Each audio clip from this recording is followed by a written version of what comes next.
start time is 6 o'clock. Pledge allegiance, moment of silence. Pledge allegiance to the flag of the United States of America and to the republic for which it stands, one nation, under God, indivisible, with liberty and justice for all.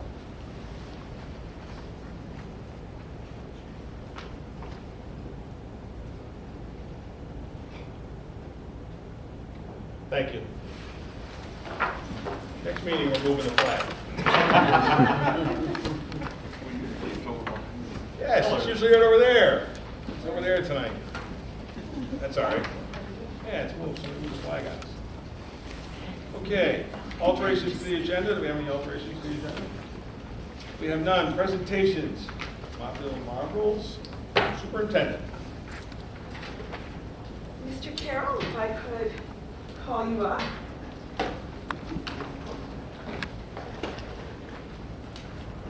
I asked Steve if he would come this evening because I would like to present Steve to you as a Montville Marvel.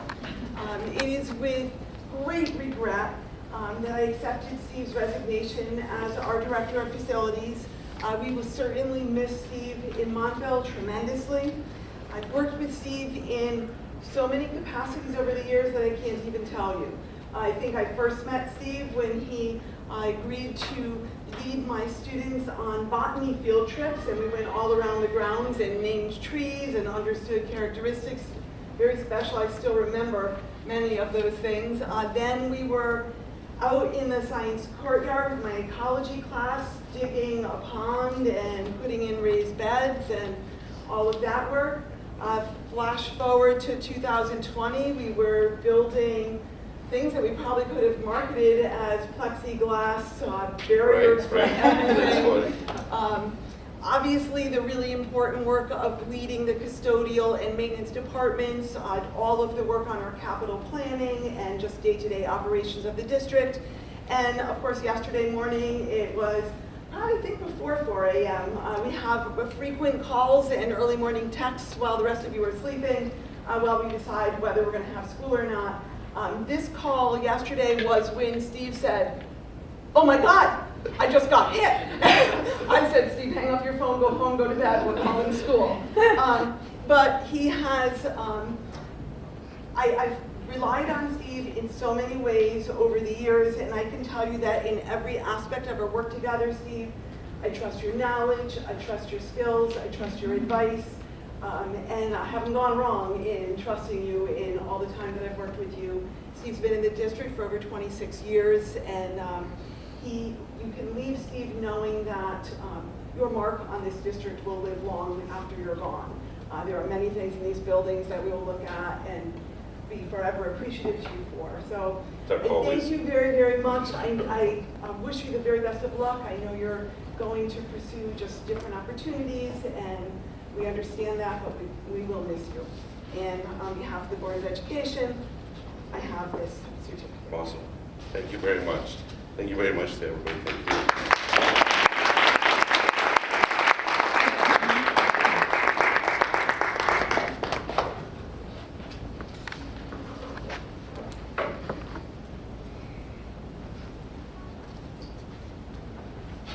The next item on the agenda tonight will be the Transportation Master Plan presentation. And I asked Teresa Carter, who is our Director of Transportation, to be here with me. And Teresa is over there. Teresa, we'll do this one sitting, but you chime in at any time that you want to add something to this. First, I need to explain to you a little history of what do we do with this master plan, because I printed out a section of a much larger master plan that I linked in the board's materials for tonight's meeting. And what we're doing in master planning is answering a question that was asked to me as we're going through this air conditioning project, which was, where is the big picture vision for our schools over the long period of time?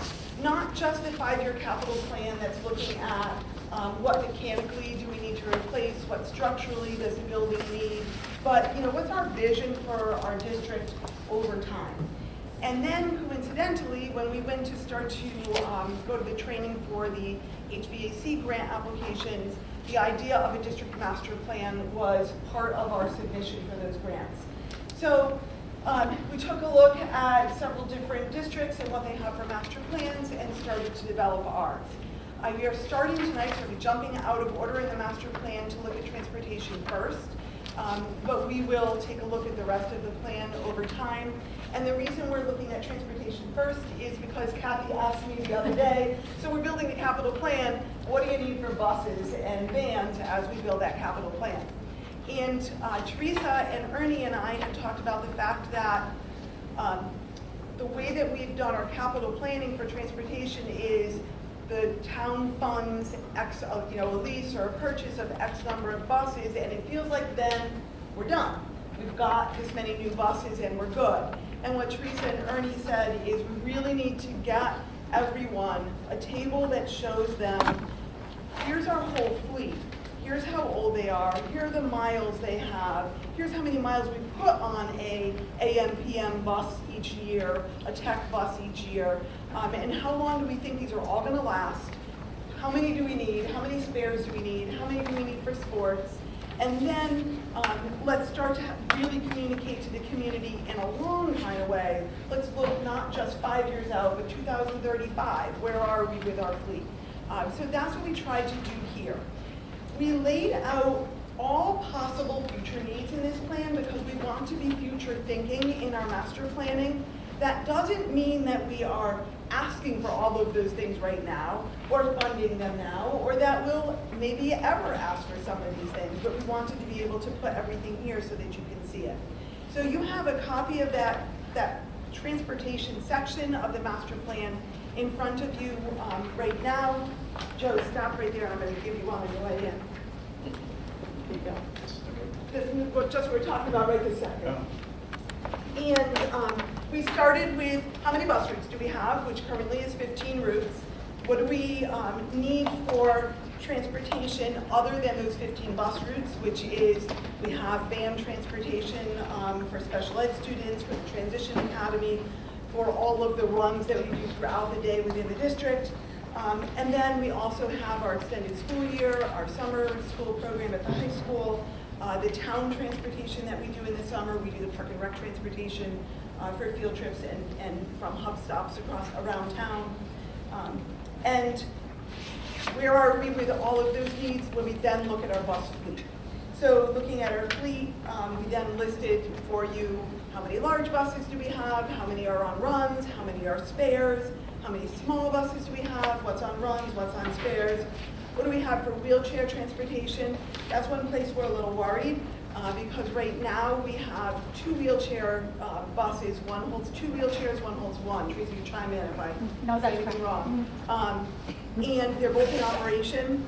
If one of those breaks down, we've got a problem. We don't have a spare wheelchair bus to put on the road. All maintenance of those has to happen when runs don't take place because we need them every day to run those runs.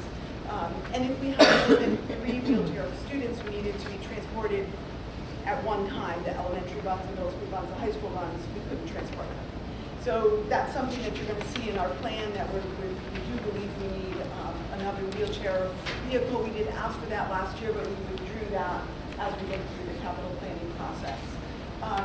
At the very end of your packet, you can see the detail of the fleet. The last 2 pages show in orange what's been scrapped over the last few years, in green what was scrapped this year, and then the buses that we currently have in the runs, and in yellow what we will be putting forward as a capital request of the things that we think we need to be replacing for vehicles for this next year, which would be 1 large bus, a small bus, and then replacing 1 small bus with a wheelchair van, we're thinking, right, Teresa?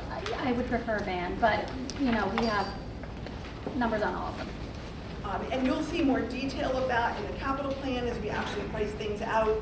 We did include in this document just some very rough estimates of about what does a big bus cost, a smaller bus, a wheelchair vehicle, so that you can see that. I'm on page 14 of the document where you'll see sort of an overview bus replacement cycle, saying the lifespan of a bus is somewhere between 9 and 12 years. that after that time, we really have trouble getting parts. The frames start to rot.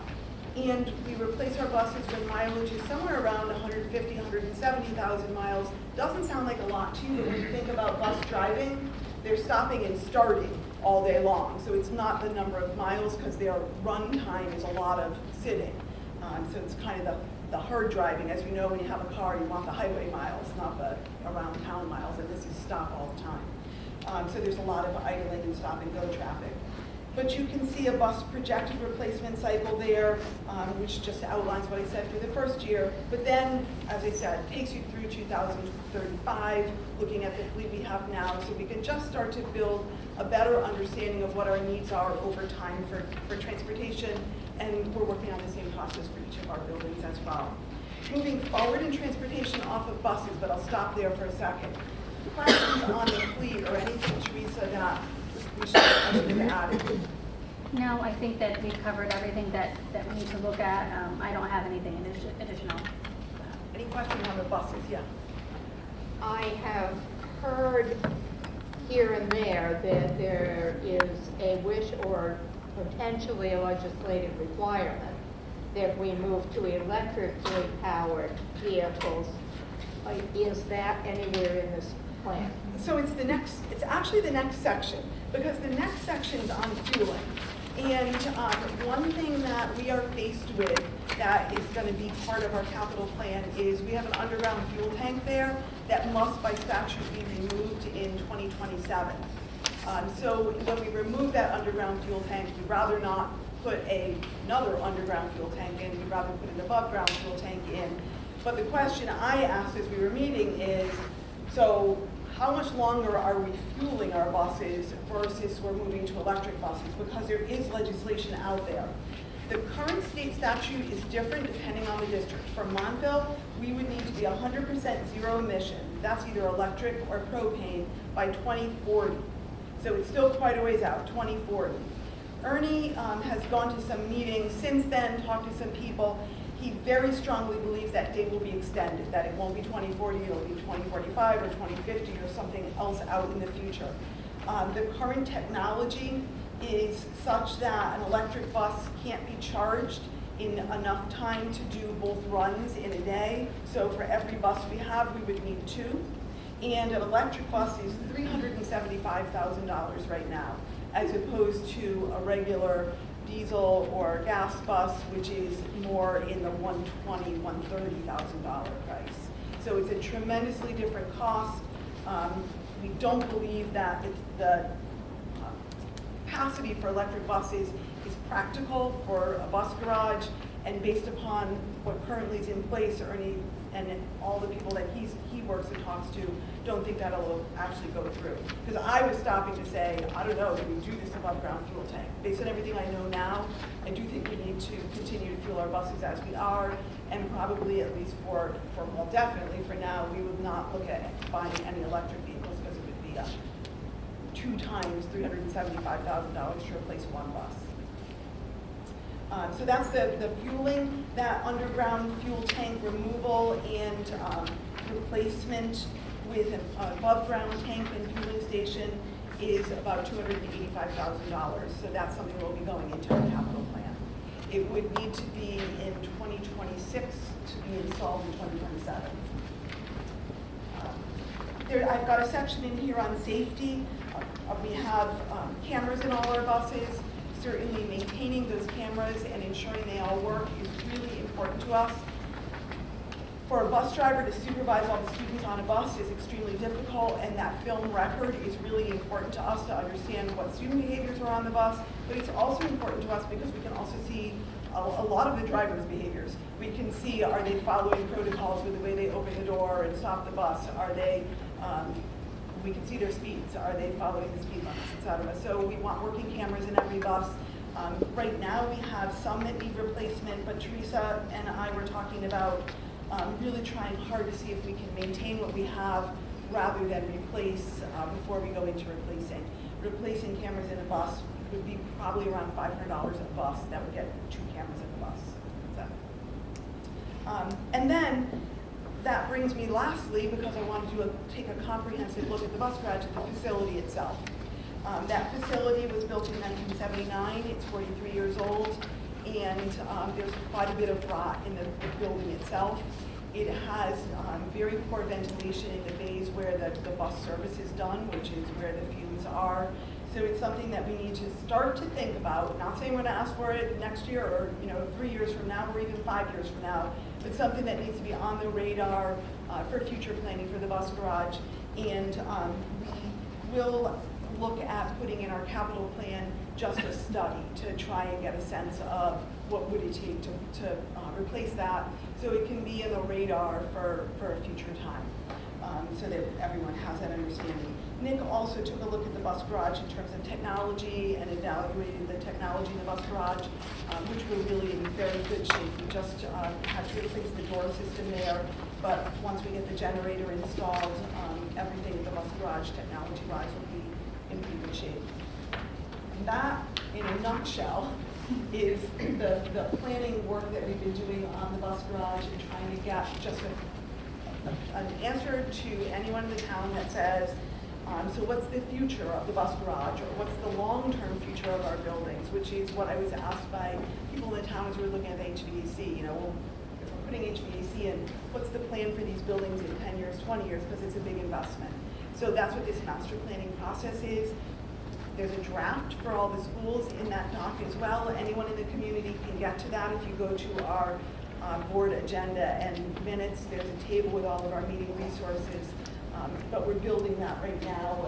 Worked hard with Steve on it and Nick to try and just grasp all of its pieces and get them into one document that we can submit into our HVAC grants. Questions on transportation at all? Teresa's here because I wanted, first of all, for you to see her because she is fantastic at what she does, and she's not a face that you see at board meetings. But also, if you do have any questions on the transportation department, she's the person to ask.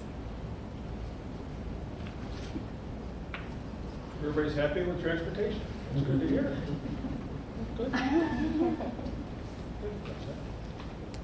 I'm all set if there are any questions. All right. Next item, citizens' comments regarding agenda items only. Any citizens' comments regarding agenda items only? Any citizens' comments regarding agenda items? Yes. Rachel and Black Ash Road. I just want to say thank you for everybody for the air conditioning project and the vote. I'm so proud. So I just want to say thank you for all the work. I know there was like a lot going on behind the scenes as a parent. I'm very relieved that that vote happened and it passed, and the discussions remained relatively civil in the Montville Facebook group. So I appreciate that. Public, neighbors, etc. So thanks everybody.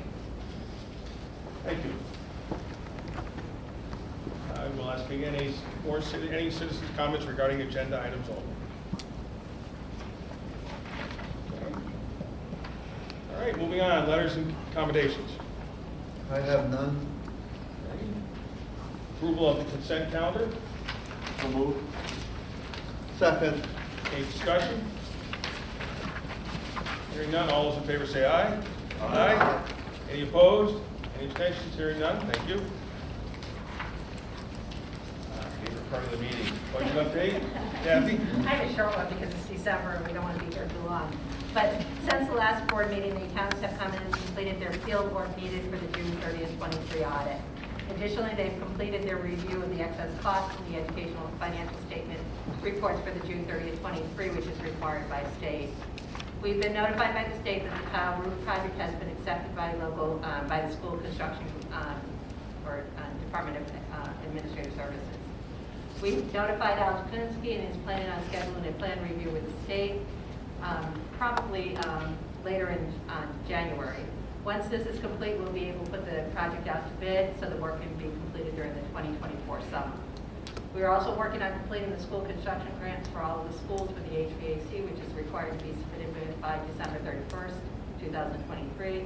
This process is very time-consuming, and the software that the state has is very difficult to use.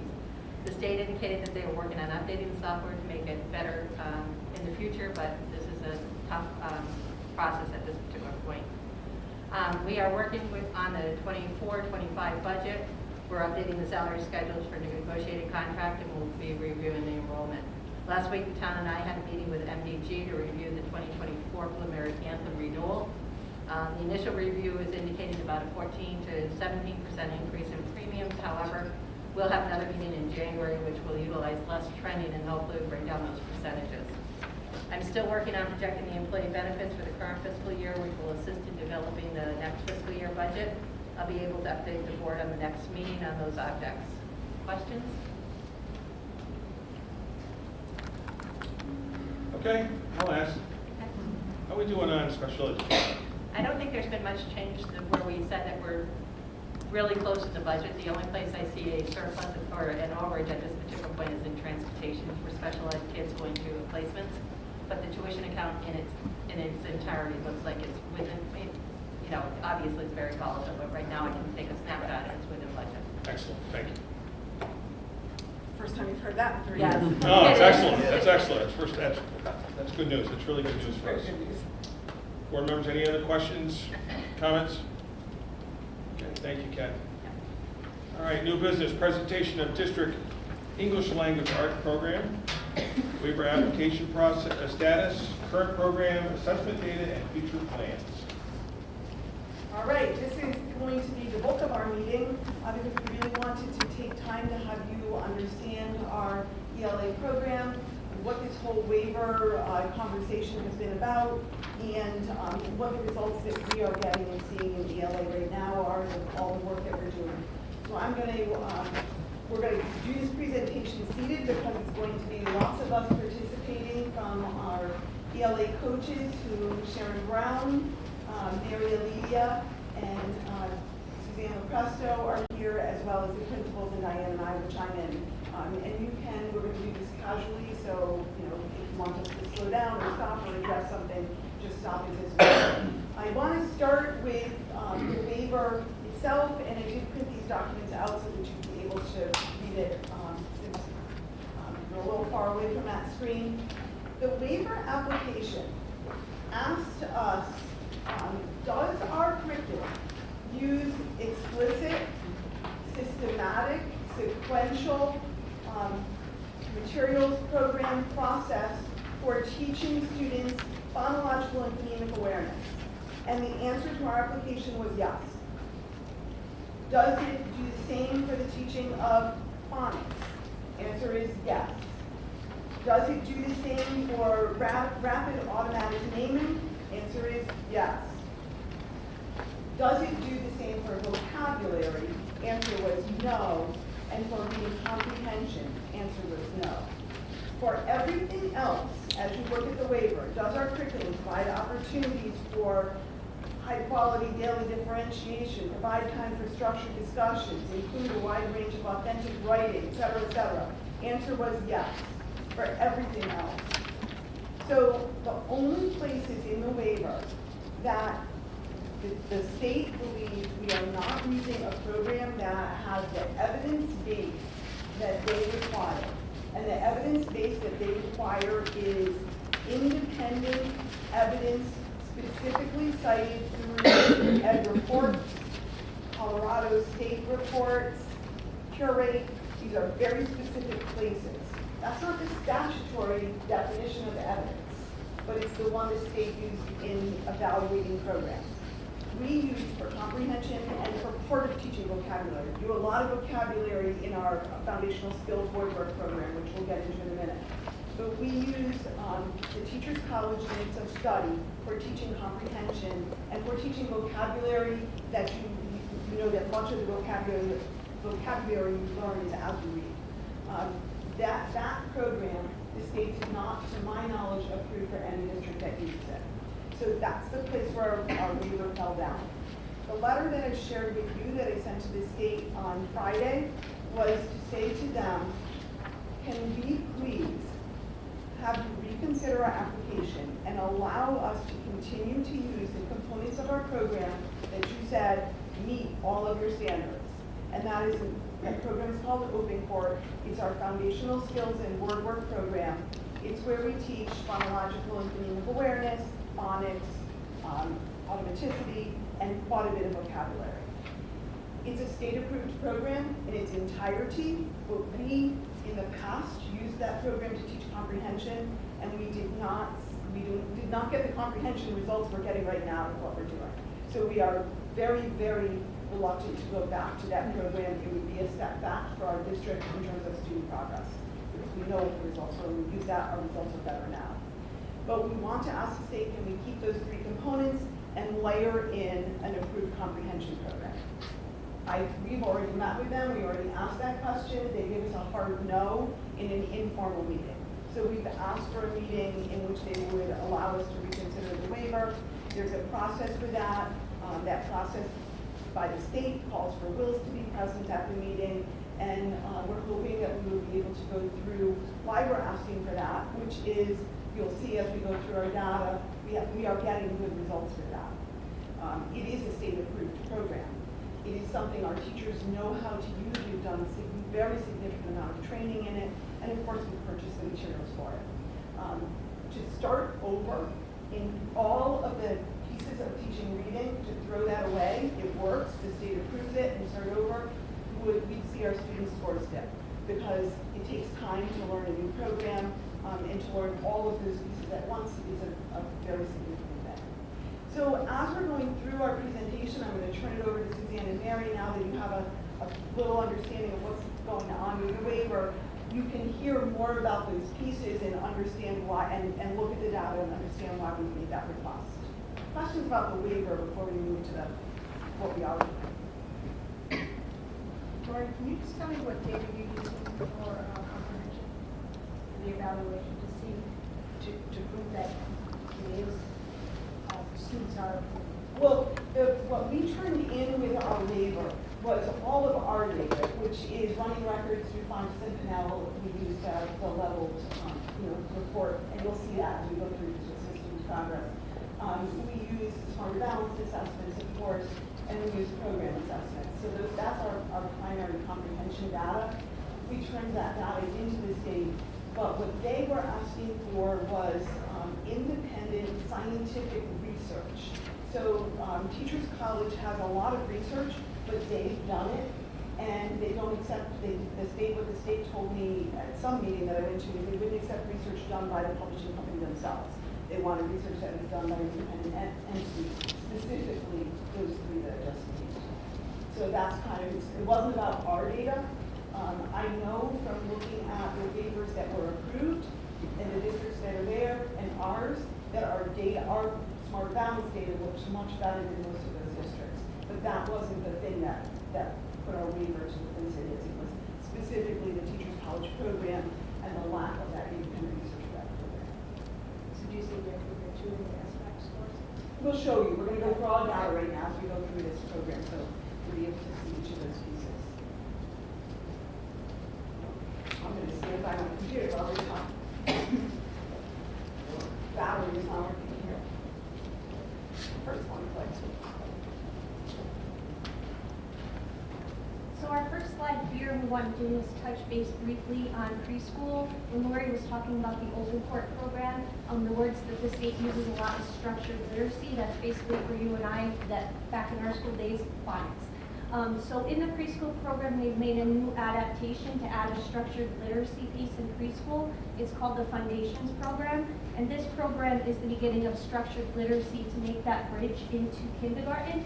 The preschool felt that they needed to do a little bit more work in the structured literacy area to get kids more ready for recognizing letters, being able to formulate letters, and to be able to write letters. So this is a new adaptation for us in preschool, and we'll see at the end of the year how did that fare for us when we look at some of our incoming kindergarten data to see what that change does for us. It does provide a bridge into kindergarten with that structured literacy, so it's not that it's foreign to them. It gives them a piece of structured literacy before they even enter into the kindergarten classroom. And this slide tells us it shows us the outline of our ELA day and the programs that we use to provide a comprehensive literacy program for our district. You can see that 120 minutes of our day is devoted to literacy instruction. And through our open court program, which Lori had mentioned, students are involved in instruction that focuses on phonemic awareness, phonics, oral oral language development, fluency, vocabulary, spelling, and morphology. And this all happens in grades K through 5, and it looks a little different at each area. Reading comprehension instruction and further practice with the foundational skills occur during our Reader's Workshop, and that's when we use the Teachers College Units of Study program and the Jennifer Saravallo strategy work.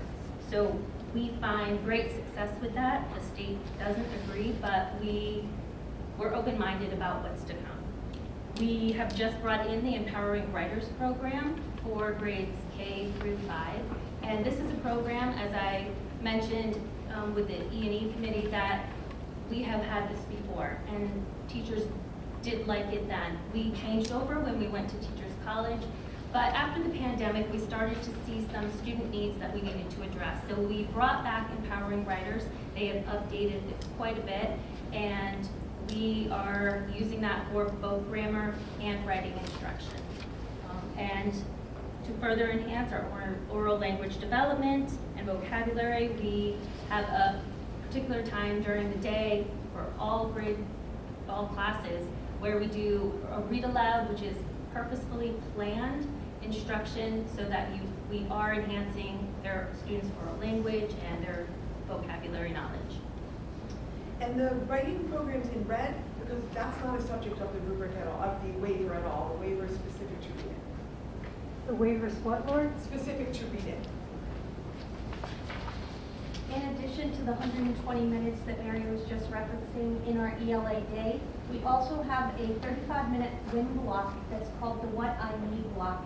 And this block allows us to give students what they need. Up at the top, they talk about a Tier 1, a Tier 2, and a Tier 3. Tier 1 is basically instruction that we deliver to all students. Tier 2 instruction is instruction that's delivered to students that need a reading hit or a second language hit. And Tier 3 is the level where we service our special education students. And during this 35 minutes every single day, the great part about this block is everybody goes somewhere. So there is no delineation as to who's going where. Everybody gets something, and that's why we call it the What I Need block. During the 35-minute block, our tier 1 students are left back in the classroom with their teachers. Oftentimes that work is focused on writing or on reading comprehension, because not only are we focused on moving our lowest students, we're also focused on moving our highest students as well. So it can be an enrichment block as well.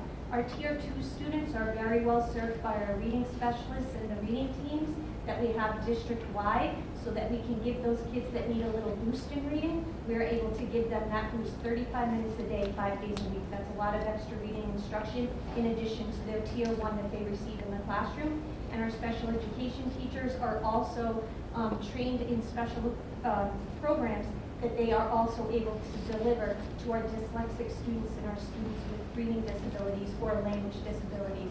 So it's a perfect block every single day to give our students exactly what we need. And the area at the bottom where it talks about Wilson, Lips, and Seeing Stars, those are some of the programs that we have that our special education teachers are either trained in or are new additions to the staff this year are being trained in. It's been happening since August, and we are rolling out more services to these students. And the additional body that was provided with the special ed person in each building has made a huge difference, and you will see that in our data that gets translated to you a little bit later. And one comment that many of us superintendents have made regarding the waiver process is no one teaches reading with one program because it's not one size fits all. These pieces weren't part of recognizing that waiver part at all, that there's, in addition to that 120 minutes, there's 35 minutes where every student's getting what they need based upon their specific reading assessment data. Our next slide is the open court program that Lori was referencing earlier in our waiver. The open court program is a K-5 program for us. It does give our students experience in phonemic awareness. That just means that we're playing with sounds and words before print comes into play.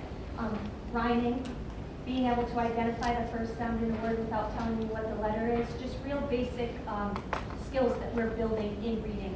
It works very, very strongly in the phonics element. Not only do we work on blending, but we read decodable text to give the practice of that work inside decodable text. For the kindergartners and first graders, we're doing a lot with letter identification and letter sounds. We're talking a lot about how do books work. We call it concepts of print, a cover, a back, an index. We're talking about those things with our little guys. Talking about high frequency words, vocabulary words, the, it, in, making that very frequent inside, not only in isolation, but in the decodable text. And we combine all of this to be what we call fluency. We know that you can become a stronger reader if you can do things fluently. We work on this every day. Our K-1 students spend between 45 and 60 minutes a day in this open court program, and our 2 to 5 students spend about 30 minutes a day. With our K-3 students really focusing heavily on phonemic awareness, phonics, spelling, and fluency. And our 4-5 teachers are working very hard on morphology, vocabulary, spelling, and fluency. And for those students that are still in grades 4 and 5 or may have moved in from another district, this is a place that we can do some more decoding work with them that everybody gets every single day. So this is the part of the curriculum that we are most passionate about preserving. This is our comprehension instruction block. We call it Reader's Workshop. And as I said before, we use units of study and Jennifer Cervello's strategy work.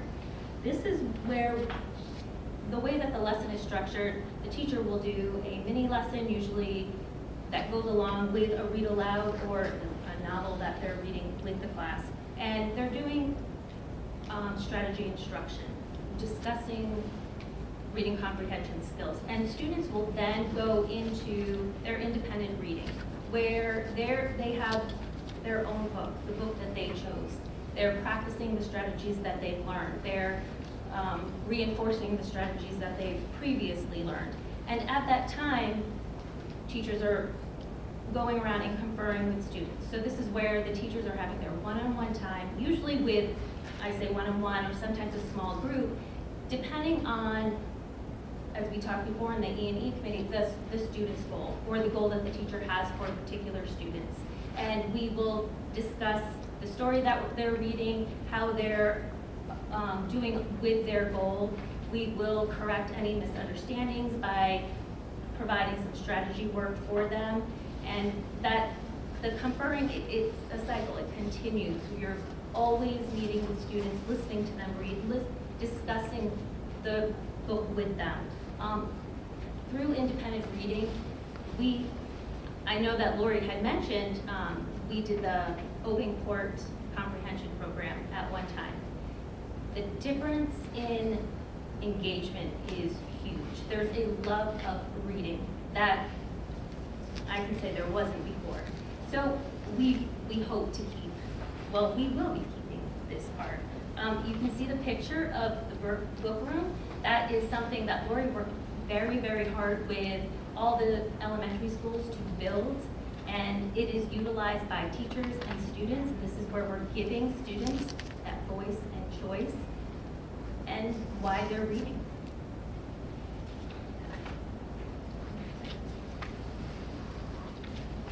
This is the Empowering Writer. So the sample up there, so while I talk, you might want to read that because it's pretty good. This is a sample or an example of elaborative writing. And this is a 4th grade student just learning this. This has happened maybe a few weeks ago. So we're still pretty early in the year. One of the components in learning a narrative or writing a narrative story is to be able to write an elaborative setting or to describe a character or an object. And she does a beautiful job. So you can see how vocabulary is enhanced through this writing instruction. But as I said, this was something that we brought in. We felt it was a need for students, especially after the pandemic. But one great thing about this program is that it gives teachers the confidence to teach writing. It is very systematic, very formulaic, and in the beginning when students are learning to write, that's necessary. So that approach not only provides the proper scaffolding for students, but it allows teachers to learn how to teach writing, to teach it where they can feel confident that they've given the students what they need. And we are already seeing a high volume of writing happening, quality writing. in grades 2 through 5. Another wonderful thing about this program is that the company, K through 1, they've expressed some concerns, so we have gone back to them right away. We're on a Zoom call with them. And we'll be meeting Jenny next week or tomorrow. Good, to share with you what they said. They were addressing the problem already, or the concerns already. So 2 through 5 is loving it. K through 1, it's an adjustment. And I think with the communication that we have with the representatives from the company, K through 1 will soon be loving it too. To clarify what students do, there is a huge connection, the reading writing connection, which is an upgrade from empowering writers that we had before. So students are consistently seeing what they're reading is in what they're writing, or what they're writing is what people are reading. And they are producing narratives, informational essays, and opinion pieces or argumentative pieces, which is pretty impressive in elementary school. Our next slide goes to the question, Mr. Clark, that you were asking about our assessments. And this gives a snapshot of the varied assessments that we give to our students in K to 5. We really have a wide variety of assessments, and our reasoning for that is we want to have our eyes on all aspects of students all the time. So that when we talk about that win block, we want to make sure that we are placing kids, when we say what I need, that we've got you where you need to be. We also utilize these assessments to take a look at our curriculum as well. We know that there's areas that we want to take a look at, and these assessments help us to take a look at that and really evaluate where we are. We do have a new assessment that's at the top, that's called M-Class. Not only has the state come out to tell us what we need to be doing curriculum-wise, they're also coming out with a list of assessments that they are saying that we have to move to. The good news is we were always a DIBELS district, and we're just moving into the newer version of it called M-Class. That is really an assessment that we say is kind of a dipstick, and it's kind of a screener. And in a couple of different slides, we'll take a look at other things that we do along with this. We combine those, what we call screeners, along with many classroom assessments that really give us a snapshot of where our students are all the time. Some of the assessments are one-on-one, where our teachers are actually sitting down and doing what we call a running record. Not only are they listening to the kiddos reading orally, but they're also asking questions about their comprehension in a one-on-one. So we have a variety of one-on-one assessments, whole class assessments, and then screeners, so that we can really get an accurate picture of where our kids are as readers. And this is our first slide of assessment results. This is an overall composite score from DIBELS. And DIBELS is all those early literacy foundational skills, but this is the composite score put together of each of those skills. What you can see in the top set of graphs is that was last year's, not the DIBELS that is fall 23 to 24, that's the bottom set, but the year before. It wasn't the same test because we switched to that M-Class, so the way the results look is a little different. In the old assessment, there were only 3 levels. You either were what they said is called core, meaning you are ready for core instruction at the grade level. You don't need WIN intervention, but you're ready for core instruction. You need some intervention, or you need intensive intervention. So the students ready for core instruction are green. Anyone who needs some intervention is yellow or red. And what you can see is when students enter in the fall in kindergarten in Montville, their needs are very significant. Our kindergarten students, and I'll show you the next slide in a minute, come in each year really needing a lot of intervention and a lot of support to become readers. But as they go through grade 1, grade 2, grade 3, you can see that we're starting to reduce the number of students that need intervention and greatly increase the number of students who are prepared for core instruction. This set of graphs here is this year's data. We didn't have kindergarten because we don't start the year right away with kindergarten assessment in DIBELS, but we have grade 1, 2, and 3. What you can see, which is pretty amazing, is in this there are now 4 tiers. If you are at benchmark, so again, ready for grade level instruction, or above benchmark, you're green or blue. So these are the students that need intervention. and these are the students that are ready for core instruction. And what you can see as we look at our grades, again, is that we're really able, as they go through that program, and this is the data that we share with the state, that foundational skills program is working. We are seeing, as our students go through this program, the number of students who need that well below kind of intensive intervention is going steadily down. And you can also see, so this kindergarten last year is these first grade students. That's a tremendous jump for them. These first grade students last year are these second grade students. It's not quite the same test, so I would not, take this as scientific research to the bank, but it gives you a snapshot view of the change in the number of students that are prepared for core instruction. And that's the data that we get from DIBELS. It's all those foundational skills piece, not comprehension yet. I wanted to just show you the changes in our demographics in Montville. This is the entering fall kindergarten scores from 2010 to this year, or to last year. The number of students who need intensive intervention, in 2010, 27% of our students needed intensive intervention. Kind of stayed in the 20s, even 18%, and then we started to see something that looks quite different, where last year, our entering kindergarten students, 41% of them needed intensive intervention. When you look at that data and then you think about the progress we're making with our students, it's pretty phenomenal, because our students are not coming in with those skills, and over the course of a couple quick years, we're reducing the number of students who need intensive intervention from that big tall red block to one of those quite shorter red blocks. We do see, and I'm just going to draw your attention to that, this number right here. As this number increased, there was a pop-up in 2017-18, which is our grade 5 students now, and I just want to draw your attention to that because you're going to see that in our data a little bit later. Questions so far? Yeah. Lori, are you finding that the children that come into kindergarten are not participating in any preschool or I some don't know if principals preschools? can answer that better or not. It's a mix. It really is a mix. We screen them all when they come in. That's one of the questions we ask parents. And I don't think that I've seen a huge change in that. I mean, I would say the past couple of years, probably because a lot of daycares, preschools were closed.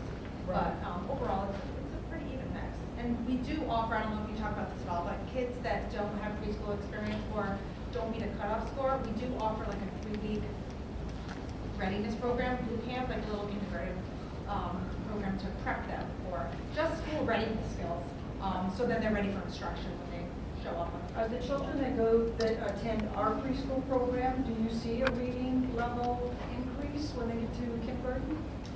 I don't know that we've ever looked at that, but now that we have that foundations program, I think that's something we're going to start looking at. Yeah, I think that's something now that we have an explicit program, and the preschool teachers asked for that. They started reading and writing. They wanted a more solid curriculum.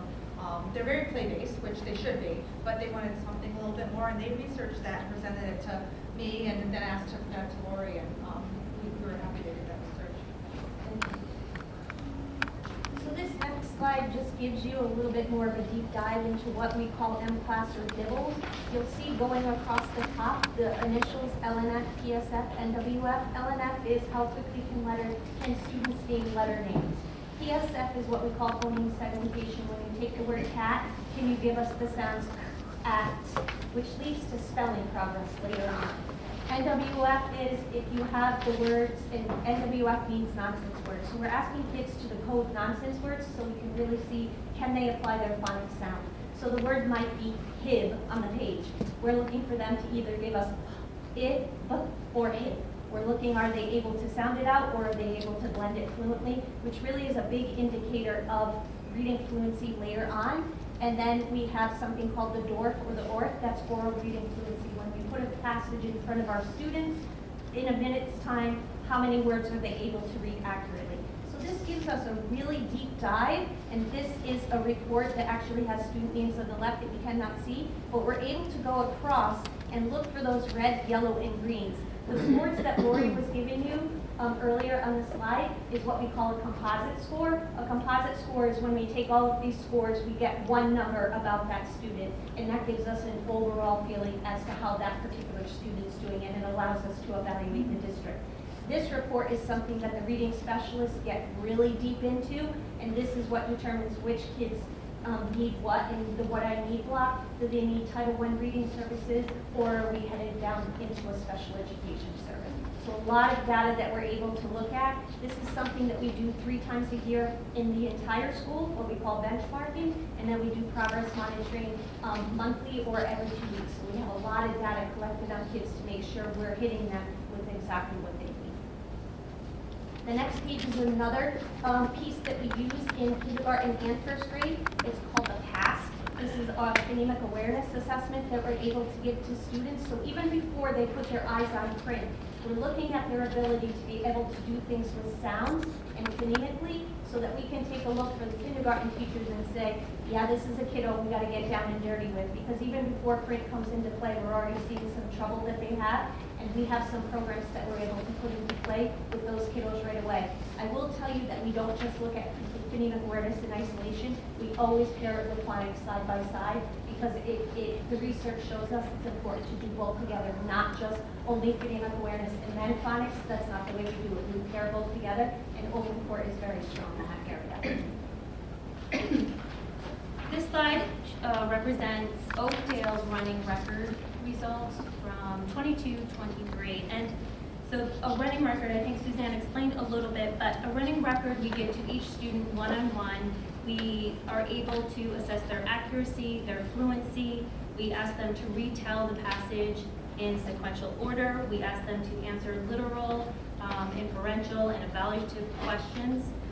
So as you're doing this, as you look at the chart, you can see that the number of students who are reaching, approaching, and or at standard, should I say, is increasing. So just like the chart, the graphs before were showing that students in grades 1 and then 2 and 3, although these aren't the same students going from 1 to 5, you can see that as they receive their instruction year after year, they're ending in 5th grade with most students closer to or at grade level than in any of the other years where you see some stragglers on either side. But more importantly, you're seeing that as they go through each year, we're closing that gap for students. The next slide also is an example of the running record data, so that you can see again that students are moving closer and closer to proficiency, and that growth at each level is fairly consistent. Do you want to add anything? Just, I did want to point out, it does say in there March. We talked about how low kindergartners come in, but we don't test them at the beginning of the year. We do some testing, but this particular test, we don't start till March. So to see that by March, we have 58% of our kids at, or above when they weren't there, when they came in, is pretty significant. And then from March, just until the end of the year, there's another bump for them. And the other thing we should note is the bar changes. So if they met the goal in the beginning of the year, it's a different goal at the end of the year. Would you say second grade falls within the margin of error? The second grade, that's the grade as we look at that data where we say, let's take a look at that a little bit harder, because that one's, we don't see the same growth there. And that's the purpose of all of this data. Because what you're gathering, I hope, is that what we ask the state to be able to do is not some kind of thrown together thing. It's really sequential and thoughtful, and we're looking at every kid, and we're looking at this data. They have data team meetings at each building where they're discussing each kid, and they're discussing group data and thinking about what do we need to do next, because that second grade's a little bit, there's something there. I will say that's not typical of my second grade. I would have said in the past, that would have been the grade level where we saw the most growth. And the only thing I can think is we had a very veteran teacher retire and had 2 brand new teachers on this team in second grade that year. So I'm thinking that might have played a part.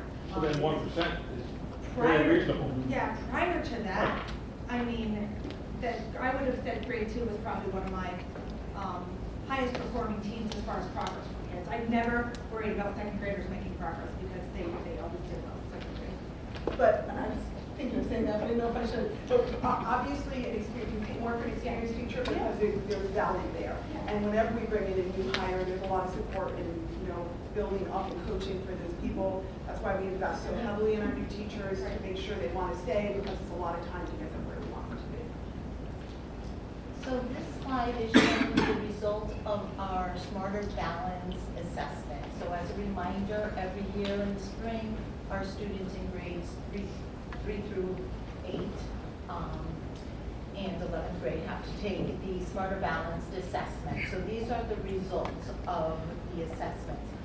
Also would like to show you on the first, at the top, you see the different colors, and that's representing how they performed on the assessment. So the green and the blue are often combined, and that is presented as the percentage of students who met or exceeded the standards. So we want our students in that blue or green. So when you look at the first 3 bars, that are students who in 5th grade took the assessment 2023 and how they performed in the 2 previous years. So any 5th grade student at Montville is in that bar, and it shows their previous assessment. And what you can glean from that is the improvement. If you look just at the green and blue bars, you can see how that increased in that 2023 year. And then to the right, you see the 4th grade student who took the assessment, or group of students, it's rough cohort data, and how they performed in the previous year, and you see improvement there. The bottom graph is showing how Montville students performed in comparison to the district. Now those are different students. It's showing grade 3 throughout 2022 compared to 2023, and grade 4 and grade 5. The only time that we did not outperform the state was with grade 4 in 2022. With that said, we definitely want to show that those students, if you look at the bottom graph, in grade 4 in 2022 are now grade 5 in 2023, and they did outperform the state. So certainly that's good news to celebrate and talk about. The other thing before we go, I do want to just point out that Lori mentioned to you the kindergarten data where 38% of the students needed intensive support. That's also that the last 2 bars for grade 5 in 2023 really outperformed the state. So even though needing intensive support, through the work that everybody has done, they improved greatly.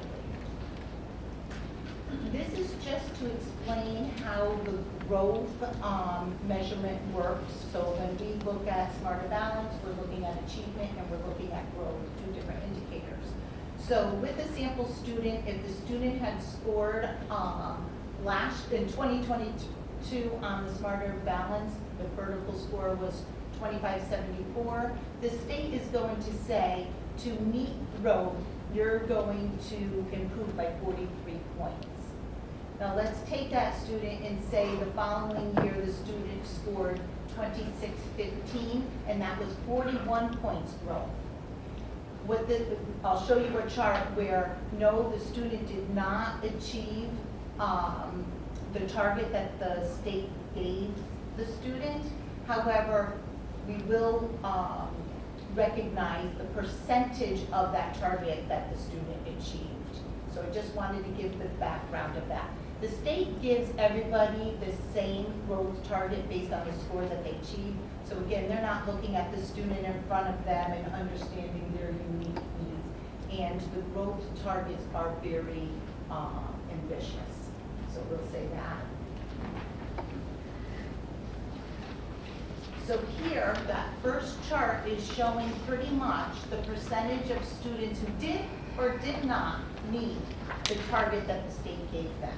So when you look at that, you can see that Montville, again, outperformed the state, except for in grade 4 in 2023. And then that bottom graph now takes the average of the percent of growth. And you can see again that we outperformed the state except for grade 4 in 2023. If you look at grade 4 in 2022, you can see how they widened the gap between the state, which is pretty substantial when you look at grade 5 in 2023. And every time you look at this data, you take away a little bit more, right? So when we were looking at this data, it can be a little confusing because when we look at grade 4 in 2023 and we recognize there's something going on there, they did outperform the state with achievement, however, not growth. So grade 4 students in 2023 still had some significant things to celebrate because again, it's just not, you don't want to look at one measure and make use of that. Can I ask a question? Yes. How do we define achievement and growth? The state Real defines. simple terms, like. The state gives us the definition. So what is the state's definition of that? They have a cut score at every grade level and said, so to be proficient in grade 4, you must receive this score. And if you receive this score, then you're, instead of just being the sort of at proficient, you would exceed the standard. And then for growth, they have 8 groups of scores. They took all the range of scores, they divided them into 8 groups, and they set a growth target for each of those 8 groups. So 43 points is a growth target for actually the highest group. But each of those groups has one, so all of our students have a growth target assigned by the state. Of course, there are psychometricians behind all that, like it is just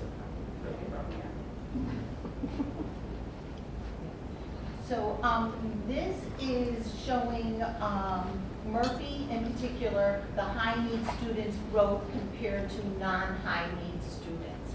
So just as a reminder, high need students include English language learners, special education students, and students qualified for free reduced lunch. So when you look at that 42.1% of the high need students who met the growth rate, and that's in the blue, you can compare it to the 52.9% of the high need students. So again, that's did they meet the growth rate, yes or no? So you see how they performed. However, when you look at the green bar, and that is, you know, you see the 72.9%, which is the average percentage of growth target achieved for our high needs, and compare it to the 52.9% of our non-high needs. That's pretty significant. And as a result, Murphy Elementary School was recognized for their high growth of high need students in ELA. So that is definitely something worth celebrating for their dedicated work for all students. So our next slide kind of indicates to you that it's been a very busy 2 years in professional development in English language arts. It's been a really delicate balance for teachers, I will tell you that. We have thrown a lot at them in 2 years, just in ELA. Now, math also exists, and they'll talk to you about that at another point in the year, but we have thrown a lot at teachers in the last 2 years. These PD days are packed, and Jenny can tell you as being a teacher sitting here, they don't have a minute to breathe in these PD days because we are throwing so much at them. The state is telling us there's a lot that we must do in the state of Connecticut, and we are packing our PD days as much as we possibly can. We have worked really hard with the cerebral consultant that we have talked to you about. Not only has she come and worked with us during summer curriculum work, she's also come to us outside of PD days in the district. She comes 2 times a year to each building and does actual PD right inside of our classroom. So we meet in what we call lab sites, where we talk with her and then we go right into the classrooms and we watch her put it into action. So those PD days are happening even outside of the PD days. We are PDing these teachers with every turn that we can to give them what they need. That work really concentrates on small group work for us, really working at ways that we can find more comprehension assessments. She did a fantastic job with us last summer as we showed the E&E committee on building our curriculum documents. She did a great job of helping us carve that out. And then she also works with us on how we can turn this over to the students and how they can have goals. We all have goals, we have curriculum goals, but we're working with the kids to instill this goal work in themselves so that they know what they're working towards. We've talked about the open court program quite a bit here. Our K-2 teachers went through a refresher training because a lot of our veteran teachers are there. We felt it was time to do a refresher last year, and our grade 3 to 5 teachers did another one this August so that they're up to speed on the latest science of reading things that are out there. We've done some work. Lori had somebody come in from the state last summer that was working with teachers on the social studies curriculum, and we are now working on how to embed that with the English language arts so that social studies and language arts can go side by side. Mary referenced the empowered writers. We've done multiple trainings this year with our teachers, and we will continue to move forward with whatever we find that the teacher needs are. And another big training that the state is providing for free is called ARPA training. It's tied to a grant that Lori, not me, Lori is working on to get the state some money that also works with the science of reading. This is a big training that's happening. We have a district-wide team that involves Lori, a principal, us 2 coaches, our English language arts coordinator, a special ed teacher, and a classroom teacher. And we meet, 10 full days of training with the state, and then Mary and I go to another additional 10 half-day trainings. We're taking all of this information, and we're going to be working on creating some science of reading trainings from that training that we can deliver to the classroom teachers. So we're trying to take what the state gave us and turn it over to the classroom teachers to put it into actual practice in the classroom.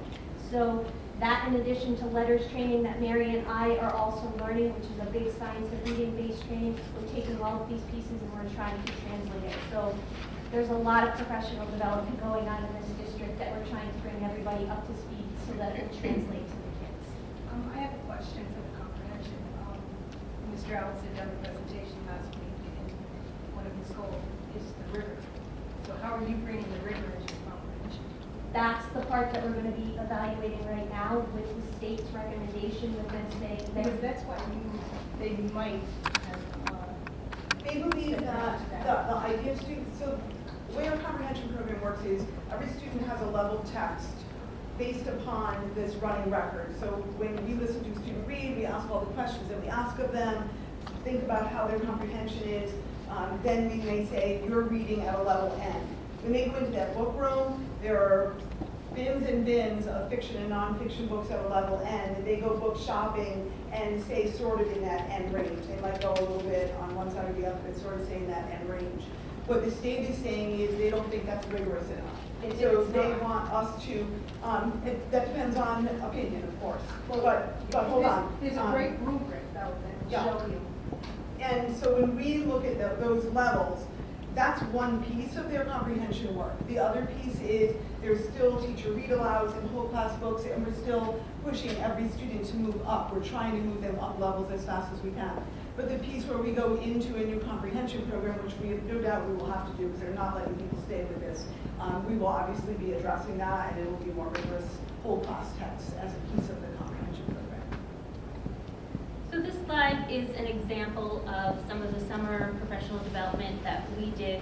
There were approximately 17 teachers representing all the elementary grade levels that came together to revise and create these curriculum documents to map out all areas of our ELA instruction. And the E&E committee can either share with you or Lori, but you all have access to the Google Drive that contains all these documents that we spent time really making sure were quality, that we were addressing what all the standards, and this is just, I'm not sure, I think this is the foundational skills example, but we do have one for our reading comprehension as well. That's one of the Center for Reading Research is We've utilized that both in our wing blocks and our whole class small group instruction. We've probably been utilizing that for 14, 15 years now. It's a big bang for our buck. It's free. So we like things that are free. So it's powerful, and we're looking at a few other things. Youth Line is something Mary's looking at with teachers right now. So if there's a resource out there, we're trying to get our eyes on it. If it's free, we're trying to get our hands on it. So Kathy will appreciate that from us. Kathy, we're trying. Yeah, very good. Okay, we're trying. So our next steps for the elementary schools is, first, we're going to address the results of the district waiver application. And as was brought up already, we've convened the district elementary ELA committee. We're in the process of gathering information and reviewing the state-approved programs. We're getting feedback from teachers to ensure we're preserving the program elements that we know have proven successful. And also, we're looking at the program elements that we know we need to improve upon. We're going to continue to train right now as far as M-Class is concerned, the newer version of Dibbles.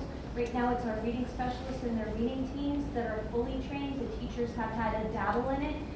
They've just had so many things on their plate. We didn't want them to have to be then instituting all of the testing as well. They know how to read the reports, but this is another area that we will continue to roll down so that the teachers will also be versed in how do we demonstrate and how do we give these tests. We just wanted to take something off their plates for right now as far as administering the tests, but they are fully part of evaluating all the data, and that will be a continued approach for us as we move forward. And as we continue to provide professional development on the science of reading, Suzanne had mentioned the professional development that we are a part of, the letters training, the district committee doing the ARPA grant, science of reading training, and we'll be using all of that information to develop professional development so that we can share that information with teachers. We're going to continue to fully implement the coaching model. For those of you that don't know, I was the only elementary ELA coach as of a year ago. And thank goodness you all supported the addition of another ELA coach as it was absolutely necessary. We are in deep with what we call coaching cycles, where we work with grade levels or individual teachers of every grade level across the district. Mary and I are also working with Sharon to be the bridge from 5th grade to 6th grade. We want that flow from 5th to 6th to be very smooth. We want the kids to hear the same instructional language. And this model has really helped us to attend training to be able to then translate it with the teachers as well as the students. And we float around to 3 buildings, and now we have tile as well. So the addition of an extra body has made a huge difference, and we continue to work with the math coaches as well to improve our ability to be able to coach teachers. And we continue to work with the coaches coach. That's something that we brought last year as well, and we continue that work in that model. So yes or no, do you have enough coaches? Well, you know I'm always going to say I know what you're going to say, but you just made some pretty interesting comments. I would certainly love to see an ELA coach in each building because that could change the game even more, but I'm not the controller of the money. But Each building? I would love to see an ELA coach in each building because floating to each building is a challenge. I think we could give the teachers a lot more if we had one in each building.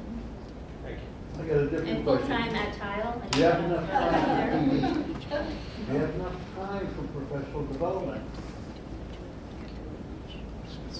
There's never enough time for professional development. The big question is, how much time do we have that takes away from instruction as well, right? So it's that double-edged sword. Yes, we need more time to get good at our craft to be able to do this, but at the same time, how much time do we have to be able to do that? So that's a tougher question for me to answer than those questions.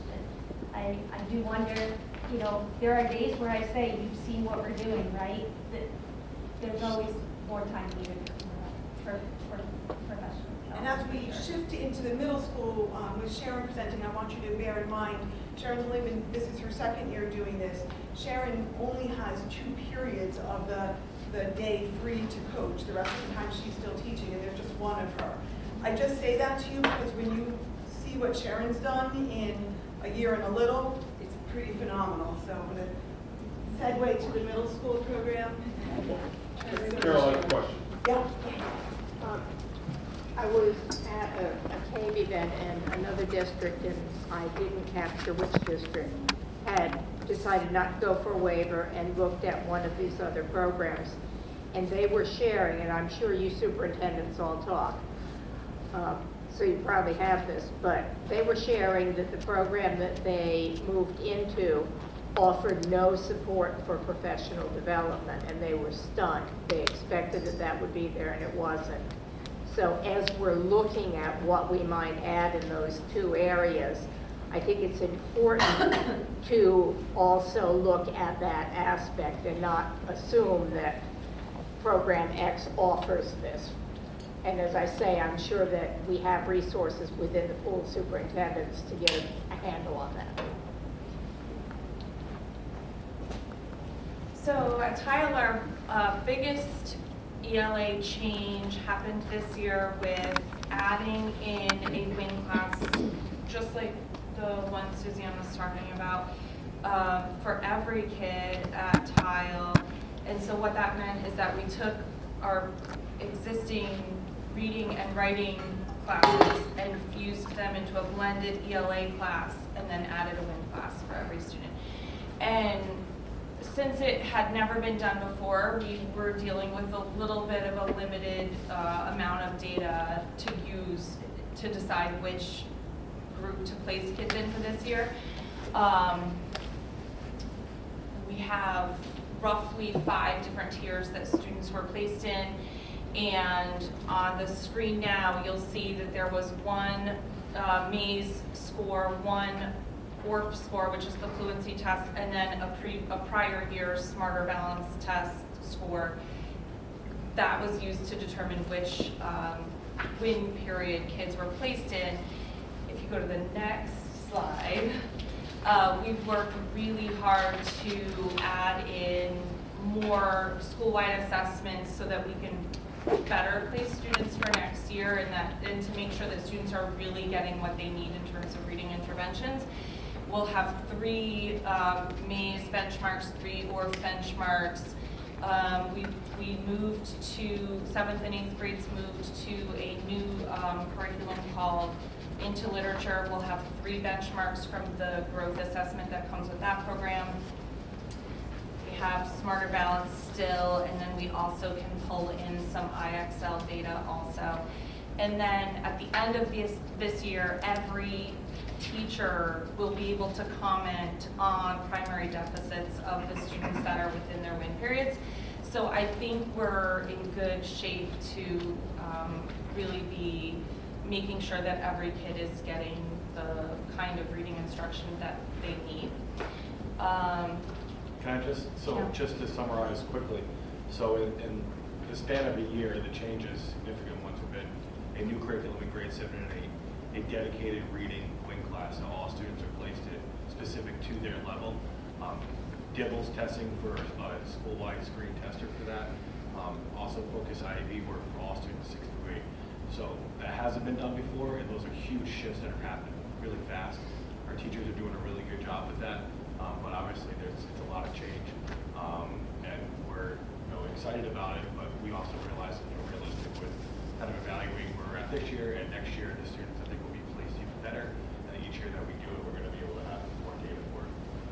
And those changes were made in response to the data that we shared with you last year, where we looked at our tile data and said, well, we're seeing very significant growth at the elementary level. We were seeing more disappointing assessment results at the middle school, and we felt we needed to make some very significant changes. So having Sharon step forward and have the leadership to do that has been a game changer in being able to really make some very, very significant improvements to our programs there. All of this assessment data being one, what if you could see it, I couldn't figure out a way to do it on the slide, but Sharon has is a spreadsheet that has every student in the school. This goes here, this goes there, so that's all that assessment data for every single student. So we're really looking very specifically and drilling down the students and their needs. And this, one thing that has also never been done before is, even during years when we did focus on ELA data, it wasn't information that was shared out to teachers of other content areas, and I think that all of those content area teachers sort of sharing in the development of reading skills is pretty crucial. So they're getting to take a look at this data, and they have lists of tier 1 interventions that can be used for struggling readers. And so just trying to make it like a school-wide thing instead of just an ELA department kind of thing. One of my roles is to make sure, because this is all new stuff and that can be scary for people, and so one of my roles is making sure that teachers have a good amount of resources to pull from for those win periods.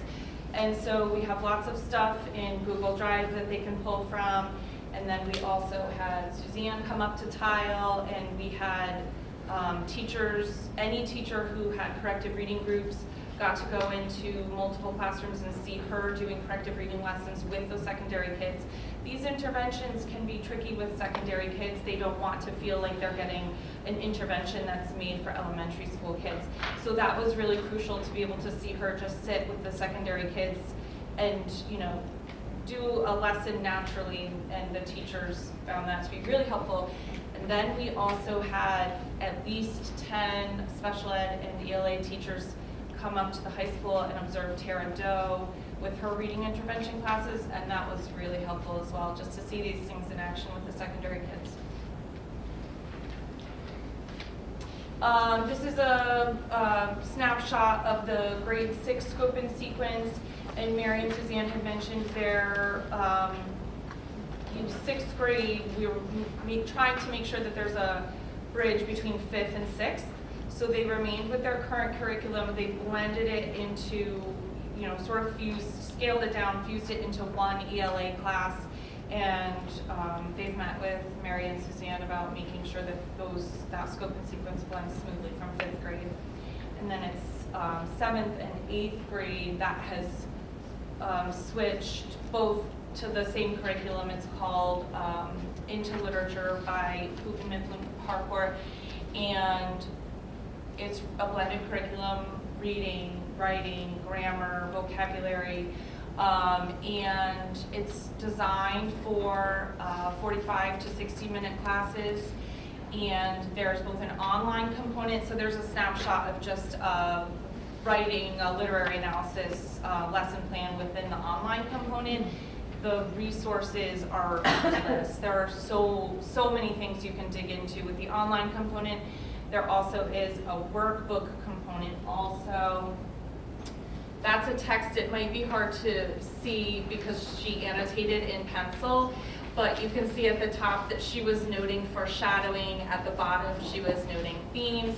And this is one of my favorite parts, is that the texts are there in a notebook for the kids to work with annotating, because that's how we are bridging from 7th, 8th grade to the high school curriculum, which is extensive writing about what you read.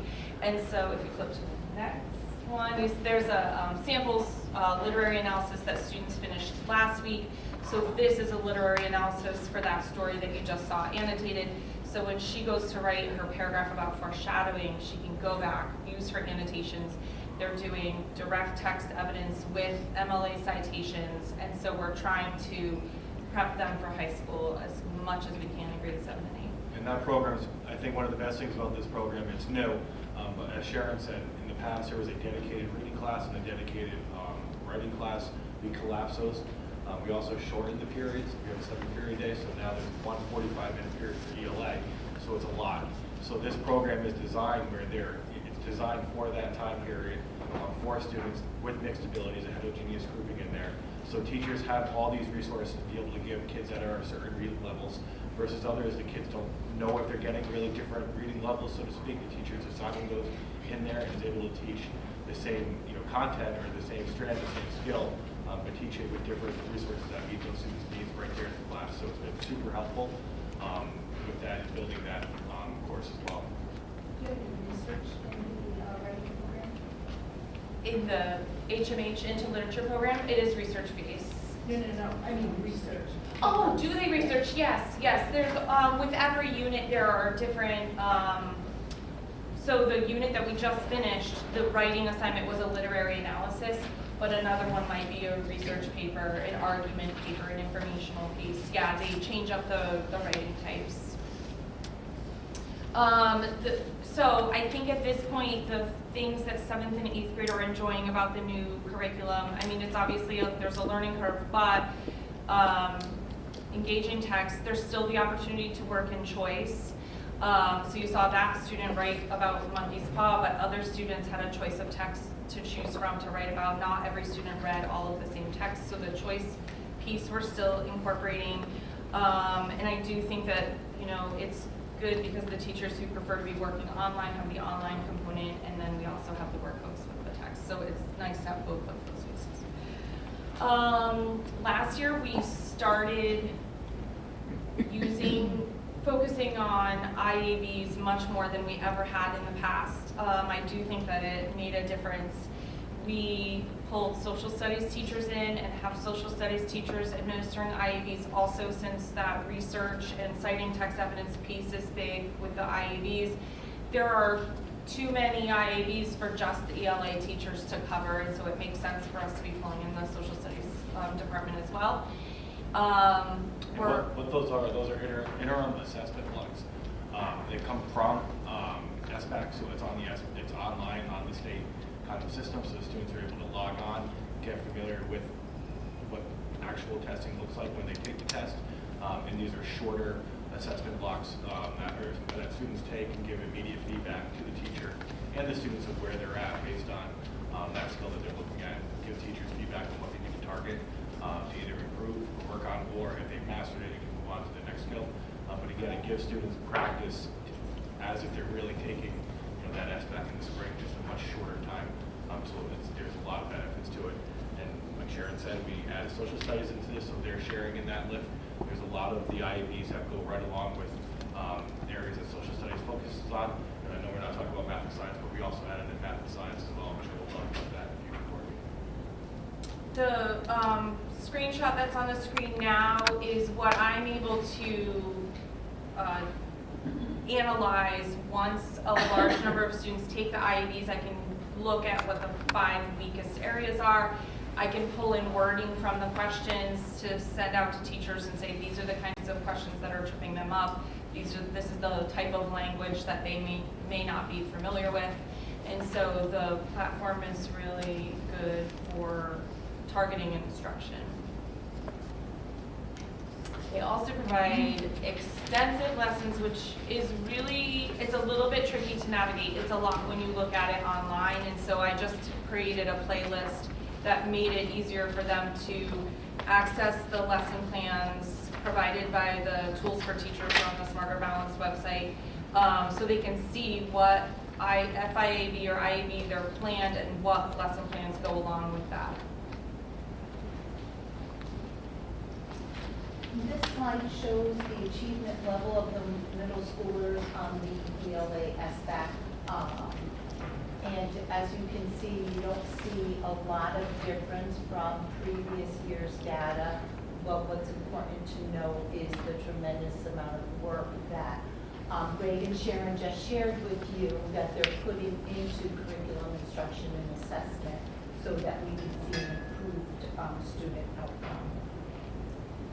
Also saying, you find the data to celebrate looking at grade 7 in 2022 to grade 8 in 2023. In the top chart, you absolutely see an increase in the students at a level 3 and 4.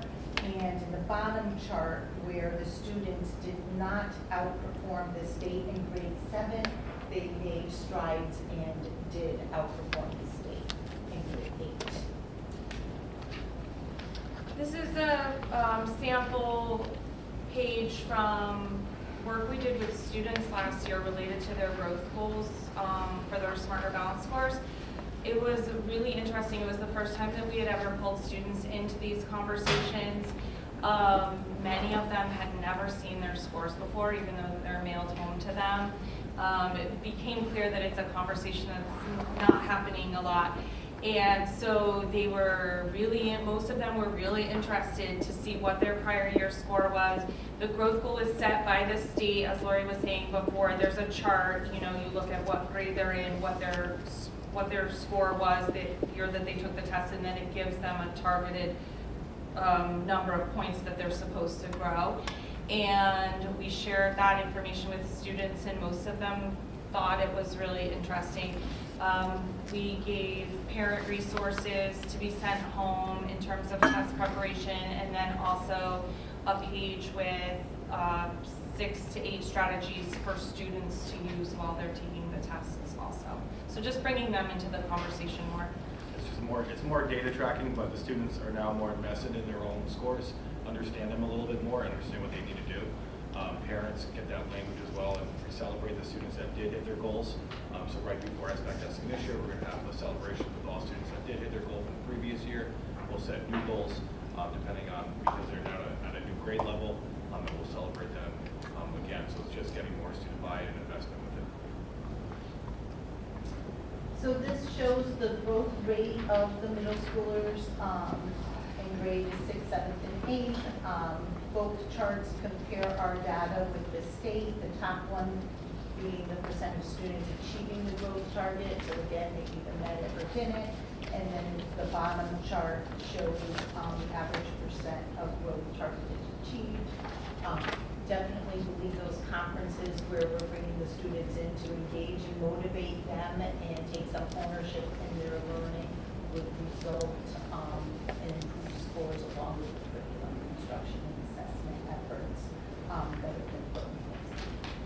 And you can most clearly see that between grade 7 in 2022 and grade 8 in 2023. The percent of students that met the growth target grew tremendously. We think a lot because of that individual conferencing and setting targets and giving students strategies. Is there anything else that changed during that time? No, this stuff we're talking about is all this year. No, I mean, because they did so much. The better. IAB use. The IAB use, that's true. yeah, Yeah. was also last year, yeah. They shortened the testing time. They what? Did they shorten the testing time? No, we designed it so the students are taking, which may have been done in the past, but students took it with their ELA teacher in that classroom as opposed to setting up some school day schedule. And that actually was a little bit of a change. Previously, it was guidance counselors who took the kids for testing makeups or the kids who needed more time. They did that with the guidance department. And this past year, because I was in a coaching position, I said, well, I'll take the kids to finish up all of the ELA testing. So I don't know if it helped for them to be with an ELA teacher while they're taking the ELA test, but I don't think it hurt. No, I mean, we're only testing for 45 minutes. No, they have a limited time for SBAC. No, I know that, but if you're testing for an hour and a half, you get to a point where you want to get it done. So I'm just gonna, Oh. So I'm just saying, was there a change time when they didn't have to test for so long or something? Well, if students didn't finish the test, they would have time to make, not redo it, but finish the test at a different time. So, yeah, the entire test wasn't done in one period, like the SAT, Right, for example. right. That Yeah, would be there's done. no That's- time. That's a good point. Yeah, they don't have to rush. And when the test works electronically, they can leave and come back to it. It's kind of cool. Yeah. That's another benefit of doing the IAB work, because this is how we drill down into it. If you're on a question but don't close that question properly, you'll lose that question. So when you reopen the test, that question's gone, whether you completed it or not. So we had to practice, and students had to practice how to actually properly close a test session, so they wouldn't get penalized if they didn't do it correctly. Those are things that we didn't know about before we were doing the IABs. Next steps, continue specialized professional development, continue curriculum development work, continue coaching and modeling, focus on assessment analysis and intervention process, which SRBI is next, right? Okay. And then continue to work on vertical articulation, talking with Mary and Suzanne, and then also Tara at the high school has been really helpful. And actually, we moved the SRBI to the specialized instruction presentation Okay. because this Okay. is enough. We decided to Okay. type. So stay tuned. We'll come back to that. We were going to do it, and then we said, wait a minute, how long Okay. can we keep you here? And we're going to shift to the high school. All right, I'm going to take us home here. So we're going to start by looking at what's going on in the English classroom. This slide is actually a duplicate from last year. Just looking at our English curriculum, if you notice on this one, it's really novel-based, meaning the novels kind of drive the curriculum, and then the English department last year, thinking about what their goal is going to look like for the school year, our definition of deep learning, and our alignment to the vision of the graduate, decided to really take a look at the English classroom and try to align or change things up or modify or make their goal to really change up and modify the English classroom. So the next slide will talk about their goal work and the work they've done. The goal started by trying to create theme-based elective courses within the English department. As they began to dive into that, they realized that there were a lot of logistical restraints to that, so they decided to take their existing curriculum and their existing course offerings and provide more choice within each course. This is really takes the opportunity to align with that definition of deep learning by providing relevance, increasing engagement, and focusing on student interest. Again, goes to the second bullet, aligning with the vision of deep learning and the vision of graduate skills. Shift the focus from instruction to specific literature and focus on, shifting the focus of instruction from specific literature to focusing on skills, and working on developing a humanities approach where students across all disciplines are reading on various topics, really interest-based topics. And I just threw in a little bit on Palmer here because David couldn't be here tonight, but Palmer's program is a bit different because they have year-long graduate questions, and the whole school has a question. They do work on answering that question through their reading, through their science, through their social studies. Each year they pick a different question. We'll come back to that a little later in their next steps, but their focus in their reading is to have students pick reading that leads to answering those driving questions. Really locking into reading intervention, trying to identify those students in need of interventions. Tara, our reading intervention teacher, last year went up to tile and tested every single 8th grader so that when they became ours this year, we're able to identify the students needing support. In addition to that, we assess students in all level 3 English classes to determine their reading needs. We take some time within our English classes, grade 9 and 10, to provide reading support through Reading Plus, which is an online program, and IXL, which is an online program. There's time allocated within those instructional blocks for students to focus on their reading needs. We increase communication with the middle school using coaches, reading consultants, and English department head. And then we're going to talk a little bit more, Lori, you're talking about the SRBI support for students with reading needs. And right now, one of our main interventions is our student support center and the tutoring centers in there to support our students, to give to additional support and reading to our students. So tell me what what's the context of the test that was done by? You might be able to speak to that. By By Tara? Yeah, I'm just curious. Last year she did the similar tests to what we're doing with kids this year, so like she won't have to come to Tile this year to do it because it's already being done at Tile, so I'll be able to share that information with her. So there will be more specific placement suggestions for the kids going up to 9th grade. How the questions derived? They're purchase assessments. They're purchase assessments? Yep. Thank you. Thank you. So at the high school, our data is a little bit limited, but looking at the SAT data, you can see right here we're very consistent from the last 2 years. Evidence-based reading and writing, we're above the state, and we're pretty much staying very consistent. And what we're in the first chart, what we're proud of is not at the expense of the state, but if you look at the state's numbers, they have dropped the last year. We've stayed pretty consistent in our efforts.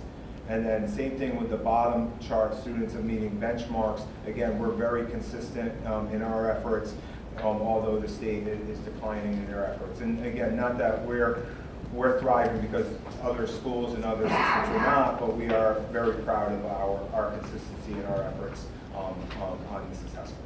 And that's very unusual for data to look like that. Usually the larger the test group is, the more stable their data is. The state's test group is extremely large compared to ours. Ours usually will fluctuate based upon the students there. So for us to see that consistency and the state to be dropping at the level they are, there's something else going on at the state level that luckily we're not seeing.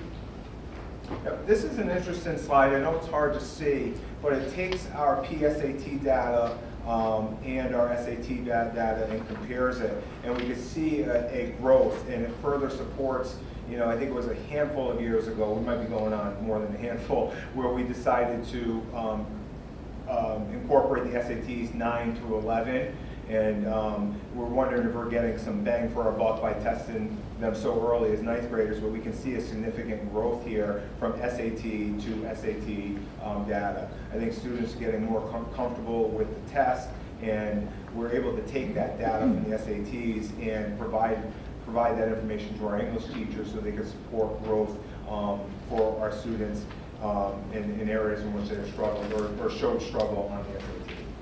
We left this slide off, but last year we showed you when we look at SAT and PSAT, we're able, especially for PSAT, to see every single question, every single student's answer, so we can really do a lot of work with students based upon their results. Okay, this is looking at our AP data here. Again, this is something we are very proud of. If you look at the chart here, you can see the group size from 2022 to 2023.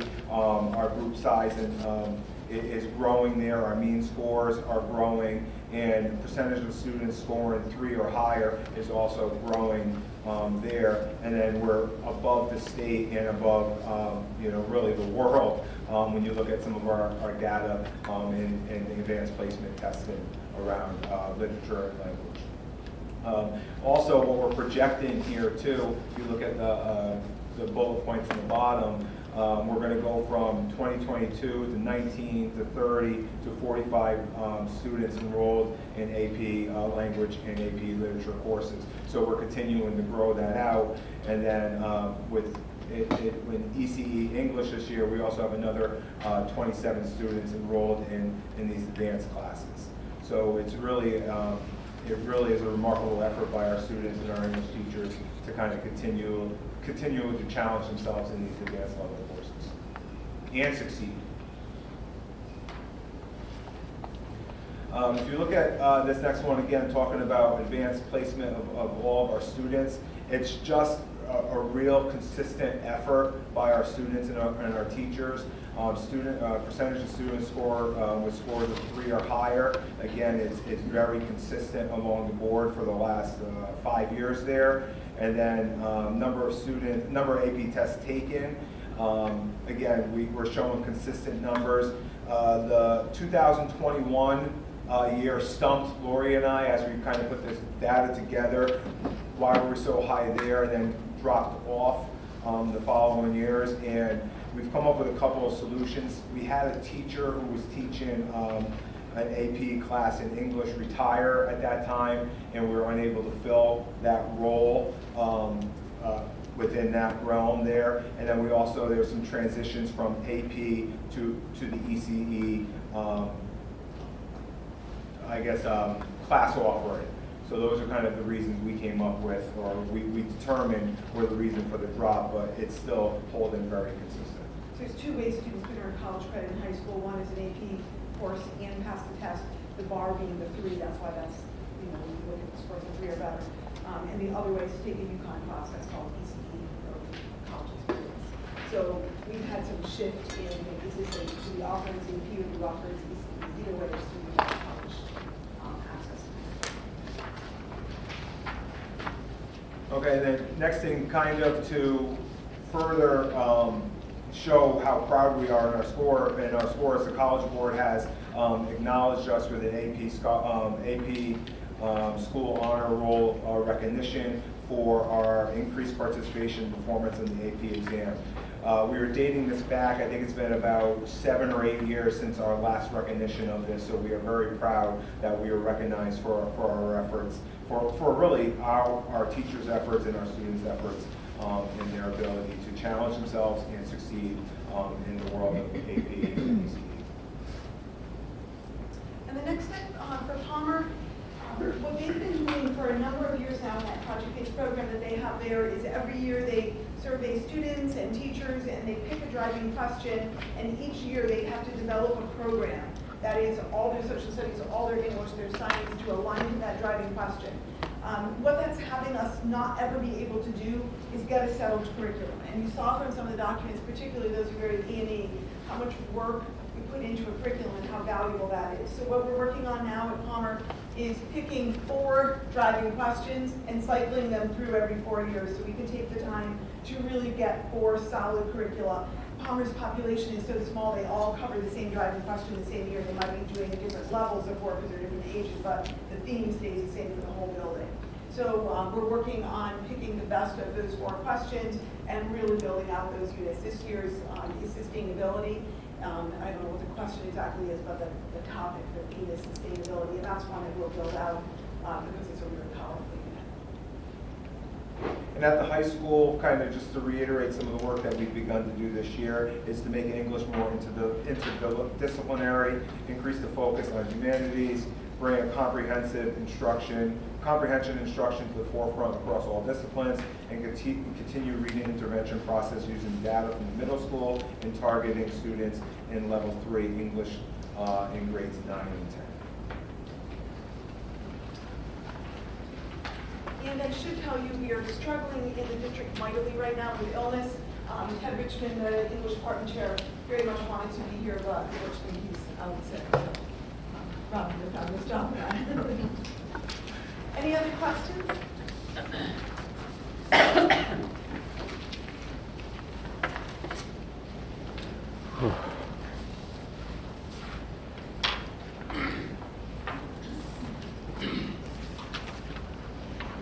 Thank you very much. That was a lot of information, and really bodes to supporting the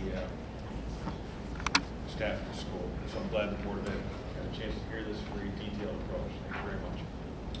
All right, old business. Review and consideration for approval of the ed specs dated December 18, 2023 for the HVAC project for Montville High School. Second. Discussion? This is what we need to do to apply for the HVAC grants. Each building needs to have educational specifications. So we've got separate motions because the specifications are different for each building based upon the project. Depends how many rooftop units they have and how many mini splits we're putting into classrooms, et cetera. There's a document for each school. We need to, when we submit the grant, have the educational specification, and we also have to have the minutes from this meeting showing that you have, as the board, approved those. So there's a motion for each building. The documents were all going to be your agendas. All right. Any further discussion? Hearing none, all those in favor say aye. Aye. Any opposed? Any abstentions? Hearing none, motion passes. Thank you. Review and consideration for approval of ed specs dated December 18, 2023 for the HVAC project for PBL Palmer Building. Any discussion? Lori already explained this to us. Any discussion? Hearing none, all those in favor say aye. Aye. Any opposed? Any abstentions? Hearing none, motion passes. Thank you. Review and consideration for approval of the ed specs dated December 18, 2023 for the HVAC project for Mohegan Elementary School. Second. Discussion? Hearing none, all those in favor say aye. Aye. Any abstentions? Objections? Any abstentions? Hearing none, motion passes. Thank you. Review and consideration for approval of the ed specs dated December 18, 2023 for the HVAC project for Dr. Charles E. Murphy Elementary School. So moved. Second. Any discussion? Hearing none, all those in favor say aye. Aye. Any opposed? Any abstentions? Hearing none, motion passes. Thank you. Review and consideration for approval of the ed specs dated December 18, 2023 for the HVAC project for Oakdale Elementary School. Second. Discussion? Hearing none. All those in favor say aye. Aye. Any opposed? Any abstentions? Hearing none, motion passes. Thank you. And discussion of next steps in tile roof construction projects. Superintendent? And Kathy actually put that into her report, so you've already heard it, and in the interest of time, I won't restate it. Excellent. Moving on. Committee and liaison reports. Policy, there was no meeting scheduled. Education evaluation, Bob? Yes, we held a meeting tonight. I was elected the chair again. We had a great presentation on an AP African American Studies course for this advanced placement course. It's not going to cost the district any money. It will be taught with available staff, so we will bring it to the board for the next meeting. Thank you. Communications meeting? None? Yeah. Oh, wait a minute, I'm sorry, I stand corrected. We had a meeting on December 7th. I was elected chair. The committee has decided, and Adam and Alexa were there. Thank you very much. The committee will send student reps subcommittee agendas in advance, affording them the opportunity to attend. And we asked them to follow up on all social media assemblies.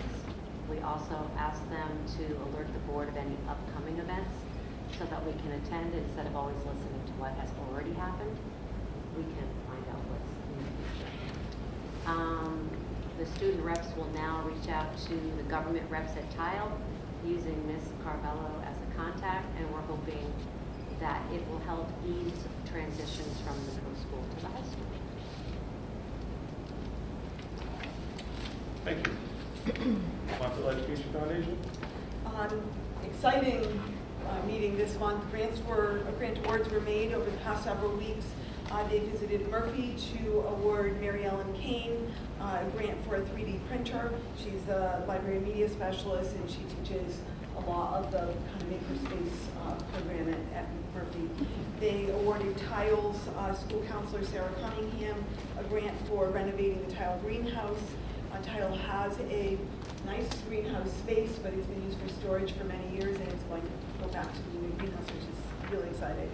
Montville High School teacher Jessica Hickey for a taxidermy project, and the very large grant, which is a huge savings to the board, is Addie Robarge and Carolyn DaCosta wrote a grant for replacement of the 2 kilns at the high school, which were not functional. So that was a $10,000 grant.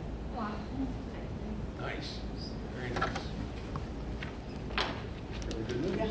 Great. Learn? Our last meeting, we looked at the magnet school tuition rates. With legislation was passed last year, the rates that can be charged districts for magnet school tuition has been frozen, and the way the legislation is written, the state is now picking up 52% of that rate. So it's a little bit better for the school districts. It does hurt the magnet schools because it's still a frozen amount that's been frozen for 12 years. The other things, though, we did set was the special education rates, and we were basically holding it to a 2% increase, which really doesn't even cover the increase in cost, but that we felt that was, agreeable for both sides. So that was basically it. All right, CAVE NSBA? Well, since our last board meeting, we did have the CAPE convention. We were recognized as the level 2 board of distinction, so that's good news, and that's partly due to everybody working together, so good job, everybody. We also had the CAPE new board member orientation and leadership conference. In addition to that, I attended the state relations meeting where we're putting together our priorities for the upcoming legislative session. For those of you who have a minute to review the CAPE journal that came out, it did a nice job of encapsulating many of the topics that were covered at the convention, which might be especially useful for people who weren't able to attend. That's my report. Thank you. Montville Youth Service Bureau? No meeting, and they won't be meeting again until March. Okay. Well, I played Santa there today. And I had a really good time with just little kids. Oh, for the parents huddle group? Yeah, I really had a great time. I really enjoyed it, and there was like 16, 17 kids there, and it was just a nice hour out of my day. Very nice. Okay, student board rep, Adam. Okay, I'll start off with some events that happened or are coming up. Winter sports like basketball and track started up. They don't have any, or they haven't had any big games or meets or anything, so next meeting I'll have to update you guys. Last advisory, we spent decorating our doors for each advisory room, which is actually an idea that came from student government, and I helped divvy up the supplies for, and I think it was definitely there were some complications, but I think it was really fun to look at doors, and it got everybody into a nice spirit for the holidays. The music department is actually having a winter concert.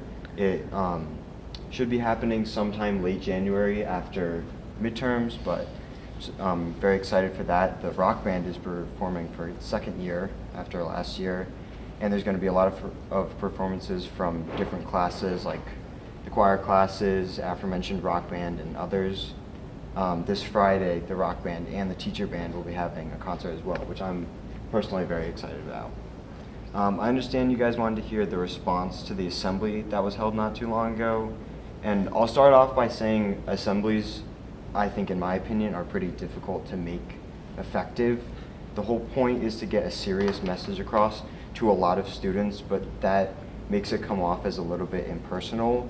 And at the end, usually they ask for questions, but they seem kind of socially discouraged because a lot of people think their question might be dumb, or they might be thought of in some certain way if their question is even a little bit obvious to other people.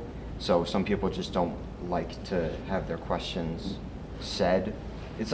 I understand that's not usually reasonable to think that way, but a lot of kids just really have that mindset. I think advisory is a really good alternative or a solution to it. It's more personal, so rather than Mr. Alves or Mr. Danowitz trying to get a message across to a large group of students, it's more directed because you can have more of a personal conversation with them. That's not to say that Mr. Alves or Danowitz have bad presenting skills or anything. They're very effective, honestly. But advisories just are more effective in, I think, getting the message across that a lot of assemblies try and do.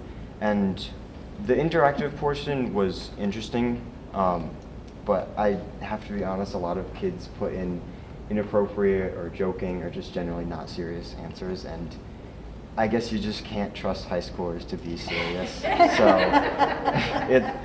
I think a better option would be having people vote on like preset options, so not putting in their own answer, but maybe having a poll or something like that. I think you can try your best to make an assembly good, and the message in the assembly was good and it was construed well, but just generally the format of assemblies are kind of difficult to make effective. And one last thing I'll say is that Alexa told me that she contacted Mrs. Carvalho, and we're hoping to get some opinions and communication open with tile students somewhere in January. And that's all I have. Excellent. Thank you. Thank you. Principals? I'll speak for all three elementary principals in saying that we are trying our best to keep routines the past couple of weeks, keeping in mind how excited our pre-K to fifth grade students are. So, you know, consistency, routines, but sprinkling in some fun.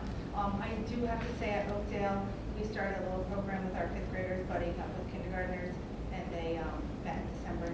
You know, they do little projects once a month together. That's been phenomenal. And then we're going to wrap up on Friday with our fifth graders. We're going to actually go carol to all the different classrooms around the building. So we're trying at Oakdale anyway to keep it nice and routine, and then we'll let loose a little bit on Friday and send them on their way. They are excited. They've been excited since Halloween.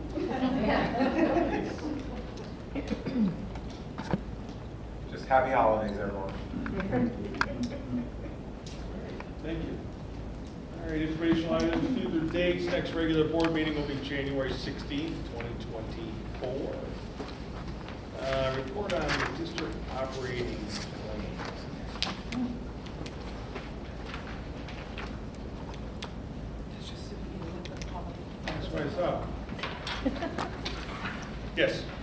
Hello. I just wanted to provide our newest members of the board with a brief outline of the special ed structure and a little review for the veterans here. I have 2 special ed supervisors that work for me in the district. One is Teresa Gouveia, who works at the elementary schools, and then Amanda Brown, who works at the secondary schools, Tile and the high school. She also oversees at times some cases at Palmer. We kind of both do that, working collaboratively with the principal there. We have a special needs program at both the elementary and secondary level that service our most complex students, meaning our students that are on the ASDs, that have ASD or are severely cognitively delayed. We have a program, I think I said it, both elementary and secondary. And then we also have a behavioral, social, emotional program at both elementary and secondary, with Palmer servicing some of the high school kids that have some trauma issues or social, emotional, behavioral issues. We have also our preschool at Oakdale and a transition program that is housed at Fair Oaks across the street. This year we were fortunate enough to add special ed teachers throughout the district to further support our social emotional needs. And to that end, we are piloting a program called Uplift this year. This is a trauma-informed program. We held our first professional development in November, and we will continue with modules. There's the psychologists, special ed teachers in the special programs, social workers, and my administrators that are involved in that. Overall, that was a great training, and it was well received by the staff, and they're very invested in building their capacity around supporting mental health in the district. Any questions? Thank you. Assistant Superintendent? Yes, this past month has been a month of lots of meetings. Particularly at night. But I thought I would share with you, not counting tonight. I thought I'd share with you 2 of them. So I am the district coordinator for Title IX, and I attended along with all the building principals and a designee Title IX training, which is pretty significant. So we've all attended and received certification of that training. However, it does provide really important information on how to respond to allegations of sexual harassment, ensuring that there's no discrimination, and enables us to enact our policies appropriately. The other training I went to was on increasing educator diversity plans. I make you aware of this just because the state is requiring every district to submit an increasing educator diversity plan by March of 2024. The training was pretty intensive and required a lot of front reading and you know, considering your policies and practices. So the outcome would be that, you know, I'll work with the team of people where we would come up with a plan on how we would recruit, hire, select, and retain employees going forward. Superintendent? And I will be brief as well. We are currently administering CIRAC surveys. These are surveys that we're giving to all students in grades 8 through 12 on substance abuse and mental health. That I wanted to have timed before we did the budget so that we had an understanding of our students' needs, particularly around substance abuse, because our Project Courage counseling is in the grants that are running out, and want to be able to understand how important it would be that we figure out how to fund that in a different way. Barbara Lockhart did mention that she would be able to assist us with that, which would be extremely helpful. The Director of Facilities search is underway. Applications closed yesterday. We have a good pool of applicants, and we'll interview as soon as we return from vacation. And lastly, Tim had sent me a news piece about Connecticut's automatic college admission program. So I wanted you to know that we have at Montville High School 31 students who are eligible to participate in that program. However, most of our students did not choose to use that because they still need to complete the Common App. So what they did instead was most of them chose to apply through the Connecticut State Schools. There's a fee-free day when they can put their applications in, but it goes through the Common App process. Only about 10 of the students, Kristen thought, are using that automatic admission program. And that's all I've got. Okay. Are any citizens' comments? Any citizens' comments? Any citizens' comments? All right. So, again, today I did the Santa Claus thing. It was a lot of fun. You know, you sit there and you pretend to be Santa Claus, but you're looking at the future of this country, of this world, and the kids that are going to replace us. And it's just, I don't know, there's something really kind of special about that. Having raised 2 daughters, there's just something kind of neat about that. And it just felt really good to do that today, and I think Youth Services did a wonderful job today. It was just really nice. We heard, obviously tonight, there's obviously a need, well, there's always a need for stuff here, coaches maybe. And maybe we could talk about that in the future. I think we're really blessed, I don't use that word lightly, with an administration that works as detailed as they displayed to us this evening.